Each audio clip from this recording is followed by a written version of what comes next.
Merci, madame, monsieur, de vous joindre à nous. Tout de suite, les titres du journal. Le président de la République reçoit le ministre marocain des Affaires étrangères, envoyé spécial du roi Mohamed VI.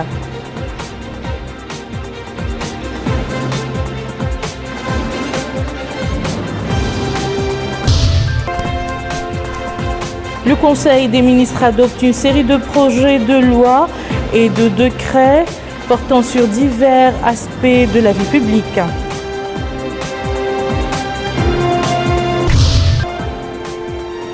Le ministre de l'Agriculture visite des périmètres agricoles au Trarza et s'enquiert sur l'avancement des projets de Bougamoun et du canal de l'Aftoutsahi.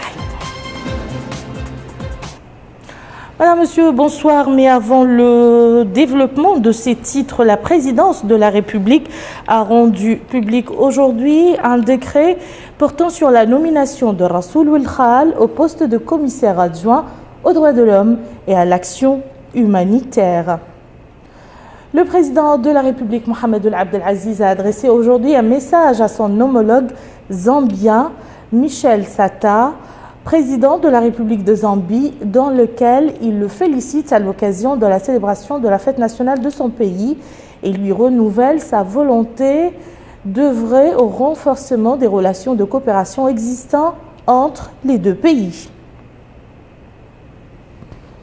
Le président de la République et le roi Mohamed VI partagent la même vision pour développer la coopération. C'est ce qu'a affirmé le ministre marocain des Affaires étrangères et de la coopération, Salah ad-Din Mezouar, après une audience ce matin avec le président de la République, Mohamed Ould Abdel Aziz, au cours de laquelle il lui a transmis un message verbal du souverain marocain. L'audience s'est déroulée en présence du ministre des Affaires étrangères et de la coopération et de l'ambassadeur du Royaume du Maroc dans notre pays.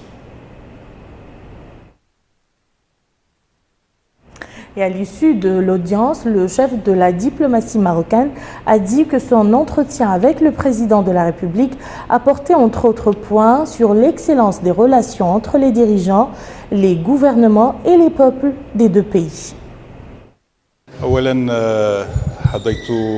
Dans cette déclaration, le ministre marocain des Affaires étrangères et de la coopération a dit avoir transmis au président de la République un message verbal de son frère, Sa Majesté le roi Mohamed VI.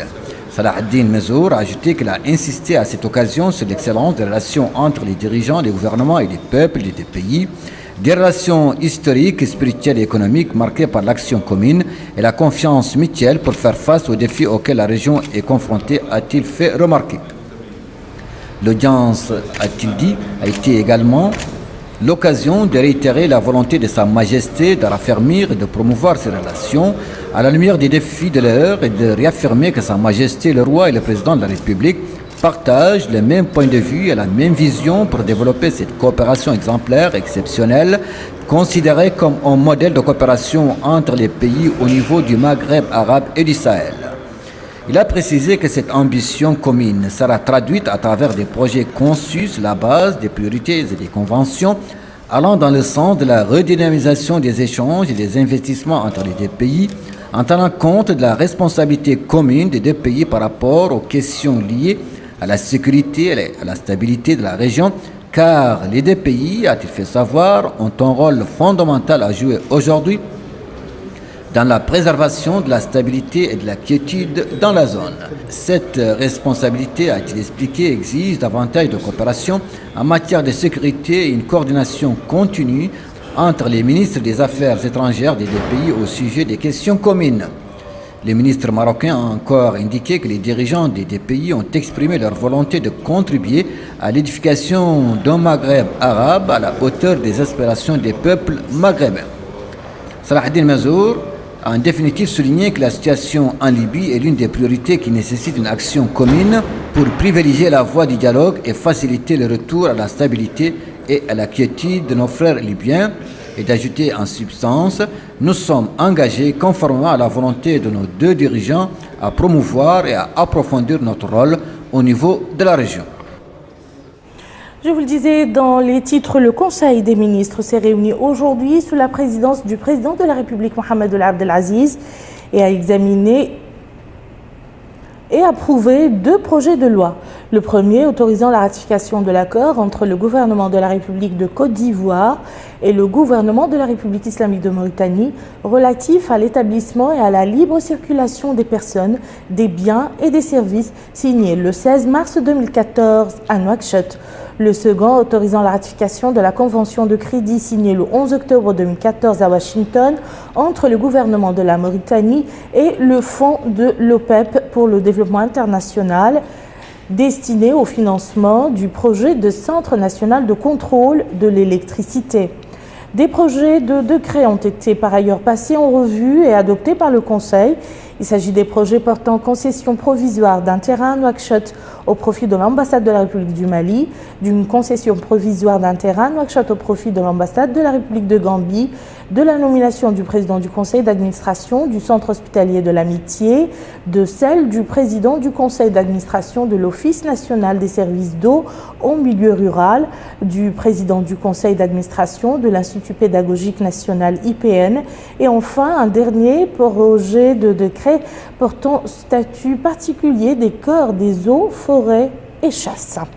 Au cours de ce conseil, le ministre des Affaires étrangères et de la coopération a présenté une communication relative à la situation internationale et celui de l'intérieur et de la décentralisation a présenté une communication relative à la situation intérieure. Enfin, le conseil a pris les mesures individuelles suivantes.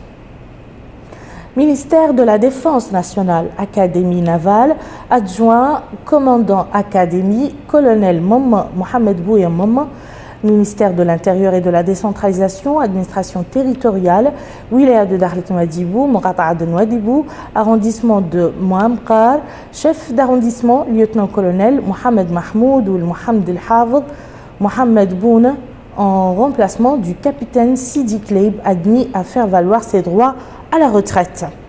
Ministère des Finances, cabinet du ministre, conseiller technique, conseiller chargé des questions financières, Sidi Mohamed Oulbouraï, administrateur des régies financières. Conseiller chargé des questions patrimoniales et domaniales, Mohamed El Hassan Oulbouraïs, administrateur des régies financières. Inspection générale interne, inspecteur Mohamed Doudjawara, inspecteur de la jeunesse. Inspection générale des finances, inspecteur général Abbas Silla, administrateur des régies financières. Administration centrale, direction générale du budget, directeur général Niang Djibril, administrateur des régies financières. Directeur général adjoint, l'imam Mohamed Lamine, inspecteur du trésor. Direction des dépenses communes et diverses, directeur Mohamed Oul Mahmoud, administrateur des régies financières. Direction de la coordination du système d'information, directeur Mukhtar Oul Saad, ingénieur informaticien. Directeur adjoint Mohamed Lamine Oul Ouaissi, titulaire d'un bachelor en sciences appliquées. Direction générale du Trésor et de la comptabilité publique. Directeur général Cheikh Ould Sid Ahmed, administrateur des régies financières. Direction générale des impôts, directeur général adjoint Ali Ould Teis, administrateur des régies financières. Direction des grandes entreprises, directeur Ahmed Salim Ould Mohamed Val, administrateur des régies financières. Directrice adjointe Sal Ramatoulaye, administratrice des régies financières. Direction des moyennes entreprises, directeur Nouye Ould Cheikh, inspecteur des impôts. Directeur adjoint Brahim Ould Deilal, inspecteur des impôts. Direction des entités publiques, directeur Gaye Alassane Youssouf, administrateur des régies financières. Direction de la législation et du contentieux, directeur adjoint Sili Kamara, administrateur des régies financières. Direction de la vérification et des enquêtes fiscales, directeur adjoint Cheikh Ould Habib Rahman, administrateur des régies financières. Direction régionale des impôts, zone nord, directeur adjoint Diallo Mamadou Abdoulaye, inspecteur des impôts. Direction régionale des impôts, zone est, directeur adjoint Sidi Mohamed Ould Mohamed Val, inspecteur des impôts. Direction générale des domaines et du patrimoine de l'État, directeur général Mohamed Lamine Ould Moulay Ould Dhehbi, administrateur des régies financières. Direction de l'enregistrement, directeur Mohamed Nouh Ould El Hassan, administrateur des régies financières. Direction de la tutelle, directeur Wan Mamadou Biran, juriste. Directeur adjoint Sid Ahmed Ould Sidi Boune, administrateur des régies financières. Ministère de l'enseignement supérieur et de la recherche scientifique. Établissement public, Institut supérieur de comptabilité et d'administration des entreprises ISCAE. Directeur général Salah ad-Din Ould Mohamed El Habib, professeur d'enseignement supérieur. Ministère des Relations avec le Parlement et de la société civile. Secrétaire général Cheikh Ould Bouassriya, précédemment commissaire adjoint aux droits de l'homme et à l'action humanitaire. Et comme vous venez de le suivre dans son intégralité, les ministres des Relations avec le Parlement et la société civile, de l'environnement et du développement durable et de la déléguée auprès du ministre des Affaires étrangères et de la coopération chargée des affaires maghrébines et africaines et des Mauritaniens à l'étranger ont tenu une conférence de presse sur les résultats du Conseil des ministres. Le porte-parole du gouvernement, Dr Zidbi Ould Mohamed Mahmoud, a apporté des éclaircissements sur les projets de loi et de décret adoptés par le gouvernement. Lui succédant Hamidi Camara a fait savoir que le projet de décret relatif au statut particulier des corps des eaux, forêts et chasses joue un rôle fondamental dans la protection du milieu naturel confronté à une dégradation continue. Enfin, Mme Hendoum Taïnina a abordé le projet de loi relatif à la liberté de transport des personnes et des biens et services entre notre pays et la Côte d'Ivoire, précisant qu'il s'inscrit dans le cadre de la préservation des intérêts de nos compatriotes basés dans ce pays, ainsi que des Ivoiriens vivant chez nous. Retour sur les activités du ministre marocain des Affaires étrangères et de la coopération dans notre pays. Outre son entretien avec son homologue mauritanien Salah ad-Din Mezouar, a visité la future ambassade marocaine en construction. Le point avec Boubacar Bailabah. Les relations de coopération bilatérale Mauritanie-Maroc sont au beau fixe. Et cela s'est encore traduit par cet entretien accordé par le ministre des Affaires étrangères et de la coopération, M. Ahmed El Tigidi, à son homologue marocain, M. Salah ad-Din Mezouar, en visite actuellement dans notre pays. Les deux chefs de diplomatie ont passé en revue des relations de coopération entre la Mauritanie et le Maroc et les moyens susceptibles de les renforcer. Après cet entretien, le chef de la diplomatie marocaine s'est rendu sur le chantier de construction du bâtiment devant abriter l'ambassade du royaume chérifien à Nouakchott. Sur place, le ministre marocain des Affaires étrangères a été édifié sur l'état d'avancement de la réalisation de ce bâtiment. Le centre culturel marocain à Nouakchott a été la seconde étape de cette visite. Un centre culturel fruit de la coopération mauritano-marocaine. Et sur place, M. Salah ad-Din Mezouar s'est rendu dans les différents pavillons de cet espace culturel, notamment le pavillon d'exposition mettant en relief les souverains du royaume chérifien, ainsi que la richesse artistique marocaine magnifiée à travers des objets d'art. Destination à présent les périmètres agricoles du Trarza que le ministre de l'Agriculture vient de visiter. Il s'est également informé sur l'avancement des travaux en cours au niveau des projets de Bougamoun et du canal d'Aftout Sahli. Malika Nagli nous en dit plus. La wilaya du Trarza est la seconde étape de la tournée de travail d'inspection du ministre de l'Agriculture, M. Brahim Mbarak Mohamed El Mokhtar, au projet Bougamoun, dont les travaux vont bon train. Sur place, d'amples explications ont été données par les responsables du projet. Le ministre a insisté sur le respect des délais impartis, soulignant l'intérêt qu'accorde l'État à l'amélioration des conditions de vie des populations dans les zones rurales. Le ministre a également tenu une réunion avec les agriculteurs impliqués dans ce projet, leur demandant de ne ménager aucun effort pour sa réussite. Il a souligné sa volonté de s'enquérir des problèmes auxquels font face les agriculteurs afin de leur trouver les solutions idoines, ajoutant que l'objectif de son département est de pouvoir effectuer 2 campagnes dans l'année. Le maire de Tekan, M. Ali Ouloumbeik, a quant à lui remercié au nom des populations les pouvoirs publics pour l'attention qu'il leur a accordée, leur permettant ainsi d'améliorer leurs conditions de vie. Le ministre de l'Agriculture s'est également rendu au canal d'Aftout Sahli dans la Moukata'a de Kermassan. Sur place, le ministre a reçu d'amples explications quant au déroulement des travaux. Monsieur Djeta, ingénieur chargé du contrôle du projet, nous en donne des explications techniques. C'est un projet de 9 milliards 800 millions sur le budget de l'État qui débute du pont Aftout jusqu'à la fin de Ndiadjer sur 15 km et un nouveau prolongement de 40 km qui sera le chenal Aftout. Ce chenal a une longueur de 40 km, une largeur en base de 22 mètres avec des pentes variables de 2 à 1 et jusqu'à 3 pour 1. Les travaux sont en cours et suivent le planning normal. Le ministre de l'Agriculture, M. Brahim Mbarak Mohamed El-Mokhtar, a également visité des canaux relevant du génie militaire. À la fin de sa tournée, le ministre a présenté les objectifs de sa visite dans le Brakna et le Trarza. Cette visite avait 4 objectifs. Le premier objectif était le lancement de la Journée mondiale de l'alimentation. Le second objectif était de voir les problèmes posés à la campagne agricole. Et dans ce cadre, j'ai pu visiter Ayrembar, Beylan et Begomoun ce matin. Globalement, la campagne se passe dans des conditions acceptables. Le troisième objectif était de voir l'état d'avancement du périmètre de Bogué, les 2600 hectares qui sont en cours d'aménagement.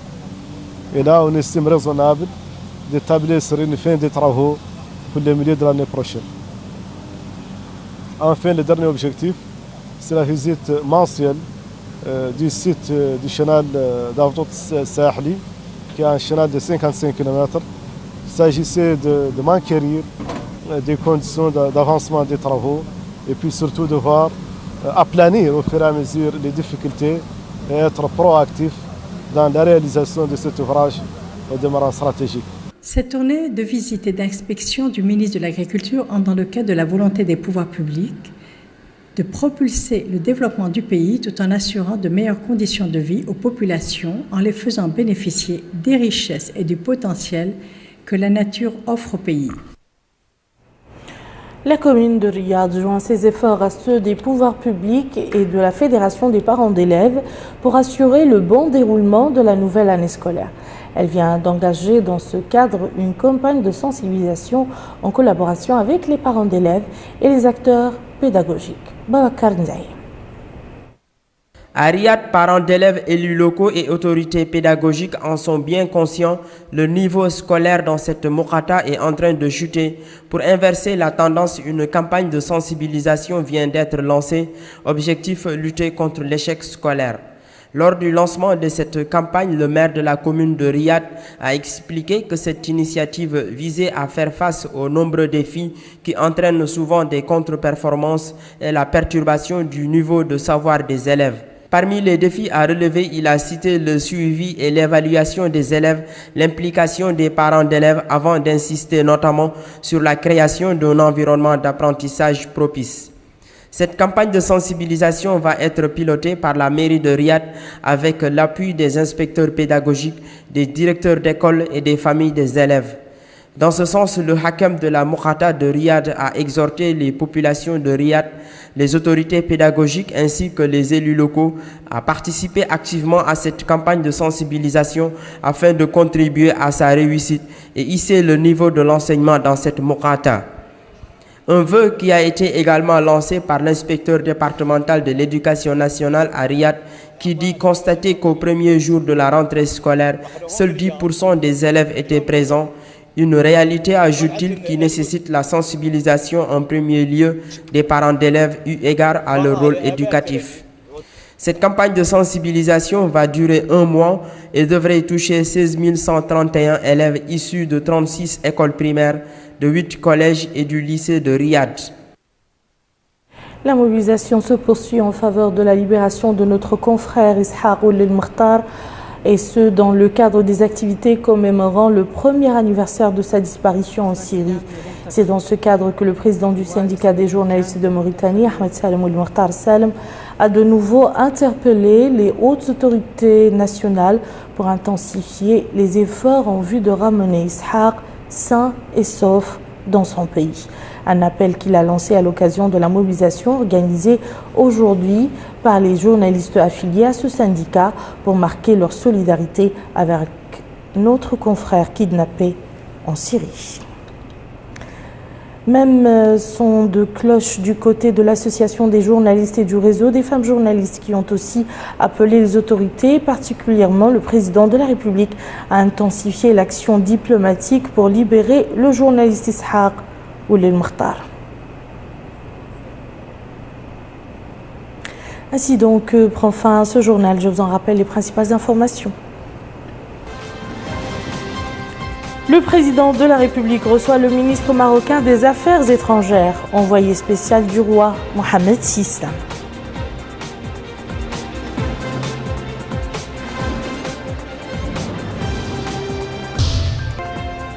Le Conseil des ministres adopte une série de projets de loi et de décrets portant sur divers aspects de la vie publique.